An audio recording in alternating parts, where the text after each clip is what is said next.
સુરત પોલીસના ઇકોસેલનો એએસઆઈ અને તેનો ભાઈ 5 લાખની લાંચ લેતા પકડાયો।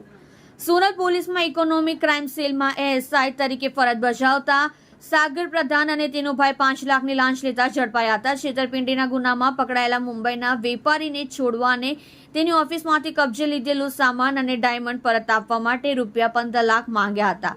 15 લાખમાંથી પહેલા 5 લાખ રૂપિયા તેના ભાઈ મારફતે મંગાવતા એસીબીએ સાગર પ્રધાનના ભાઈ ઉત્સવ પ્રધાનને પકડી લીધો હતો।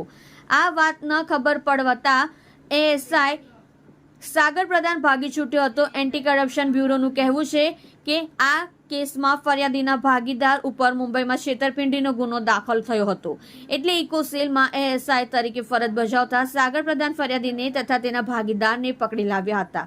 ફરિયાદીની ઓફિસમાંથી લેપટોપ, ડીવીઆર, કંપનીના દસ્તાવેજો અને ડાયમંડ પણ કબજે લઈ આવ્યો હતો। આ કેસમાં તેના ભાગીદારને મુંબઈ પોલીસમાં દાખલ થયેલા છેતરપિંડીના ગુનાના કામમાં સોંપી દીધા હતા।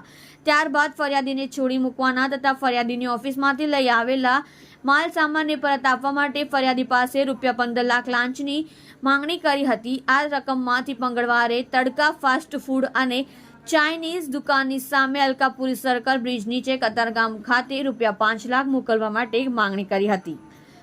લાંચની રકમ ફરિયાદી આપતા માંગવા ન હોવાથી તેણે એસીબીનો સંપર્ક કરી ફરિયાદ આપી હતી। એસીબીએ ગોઠવેલા લાંચના છટકા દરમિયાન એએસઆઈ સાગર પ્રધાનના કહેવાથી તેના ભાઈ ઉત્સવ સંજય પ્રધાનને લેવા માટે મોકલ્યો હતો।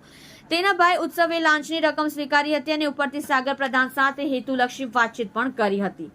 ત્યારબાદ તરત એસીબીએ તેને દબોચી લીધો હતો। ભાઈ એસીબીના હાથે પકડાઈ ગયો હોવાની ખબર પડતા જ સાગર પ્રધાન ફરાર થઈ ગયો હતો। ઉલ્લેખનીય છે કે આ છટકું નવસારી એસીબીના પોલીસ ઇન્સ્પેક્ટર બીડી રાઠવાએ ગોઠવ્યું હતું અને સુપરવિઝન સુરત એસીબીના મદદનીશ નિયામક આરઆર ચૌધરીએ કર્યું હતું।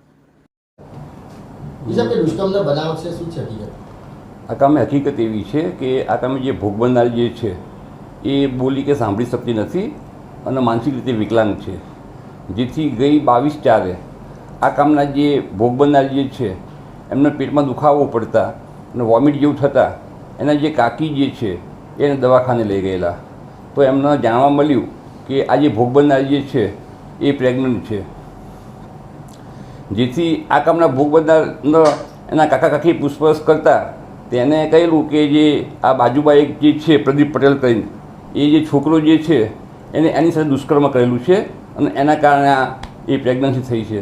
જેથી આ કામના ભોગ બનનારના કાકા જે છે એમને અત્યારે અમરેલી પોસ્ટમાં આવી ફરિયાદ આપતા ફરિયાદ દાખલ કરવામાં આવેલ છે અને આ કામે આરોપીની અટક કરવામાં આવેલ છે।